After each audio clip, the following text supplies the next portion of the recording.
भाई साहब आराम से। 2 मिनट रुकिए, आप जाएंगे। मैं नहीं जाऊंगा, मैं नहीं जाऊंगा। अब हो गया, ऐसे नहीं जाऊंगा, मैं ऐसे नहीं जाऊंगा, नहीं जाऊंगा।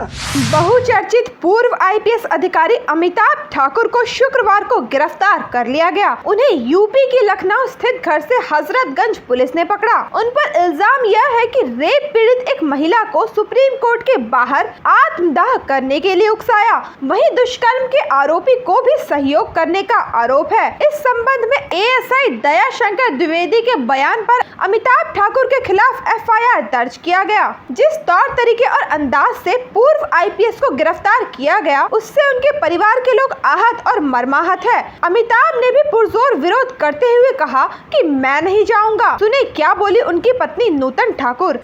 जैसे देखिए, जब से अमिताभ ठाकुर जी ने योगी आदित्यनाथ जी के खिलाफ चुनाव लड़ने की बात कही है, उसके बाद से और गोरखपुर जाने की बात कही, उसके बाद से अनवरत हमारी प्रताड़ना शुरू हो गई। पहले जाने से रोका गया, 2-3 दिन तमाम पुलिस फोर्स हमारे घर के बाहर रखे, नजरबंद रखा गया, और उसके बाद आज फिर कल गोरखपुर जाने की बात थी। आज पहले हमारे घर पे सुबह फिर कई सारे पुलिस फोर्स को तैनात किया गया, और दोपहर में तमाम मैं पुलिस फोर्स के साथ आए और ये कहा कि हमारे साथ चलिए। कोई कारण नहीं बताया, कारण पूछने पर स्पष्ट नहीं किया कि क्यों है, केवल इतना कहना था कि हम कह रहे हैं हमारे साथ चलिए। ये पूछने पे कि क्या आप गिरफ्तारी कर रहे हैं, तो ये कहा गया हमें पूछताछ करना है, और साथ में ये भी कि जिस तरीके से पूछताछ में ये हम लोगों ने कहा कि अगर पूछताछ करनी है आप यहाँ भी कर सकती हैं। उसके बाद उन्होंने कहा कि नहीं, आपको हमारे साथ चलना ही होगा और आप चलिए। उस जबरदस्ती घर से खींच के ले आए हैं। जब पूछने पे कोई कारण नहीं बताया, मीडिया के जरिए जो कारण पता लगा वो ये कारण पता लगा कि दिल्ली में एक युवक युवती ने सुप्रीम कोर्ट के सामने आत्मदाह किया था, उस मामले में इनको अरेस्ट किया जा रहा है, जबकि घटनास्थल दिल्ली की है। जो भी अगर कार्रवाई होती वहां पे होती, प्योर राजनीतिक कारण से परेशान करने को जबरन लाके अभी मुझे बताया गया है कि उनको अरेस्ट किया गया, लेकिन कोई सूचना नहीं दी गई है। और गिरफ्तारी की जो लॉ कहता है कि फैमिली मेंबर को भी अरेस्ट करने की सूचना दी जाएगी, घर से जबरन उठा के लाए।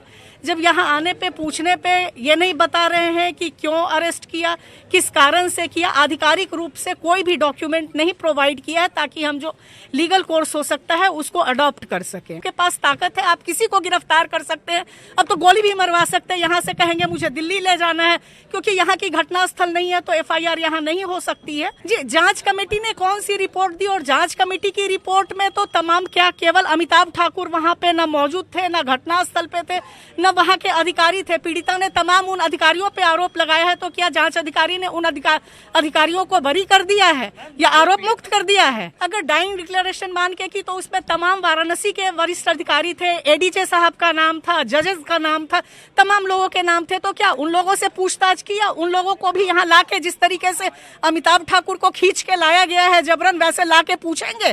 क्योंकि अमिताभ ठाकुर का नाम उस डाइंग डिक्लेरेशन में भी बाद में था, उससे पहले तमाम अधिकारियों के नाम थे जो वहां के अधिकारी थे। तो उनका क्या, उनसे क्यों नहीं? अगर अमिताभ ठाकुर को गिरफ्तार करना है, बाकियों को भी गिरफ्तार करना चाहिए। और पीड़िता ने तमाम समय से, अगर पीड़िता की बात उतनी ही सही है तो उसने मुख्यमंत्री श्री योगी आदित्यनाथ के लिए भी लाइव वीडियो बनाया था और तमाम बातें कही थी। तो क्या उन्हें भी पुलिस, लखनऊ की पुलिस अरेस्ट करके लाएगी? पुलिस ने जो भी एफआईआर कराया होगा, मैं ये मान के चल रही हूँ कि पुलिस प्रशासन शासन हर संभव कोशिश करेगी कि एक के बाद एक तमाम फर्जी मुकदमे लगाए जाएं।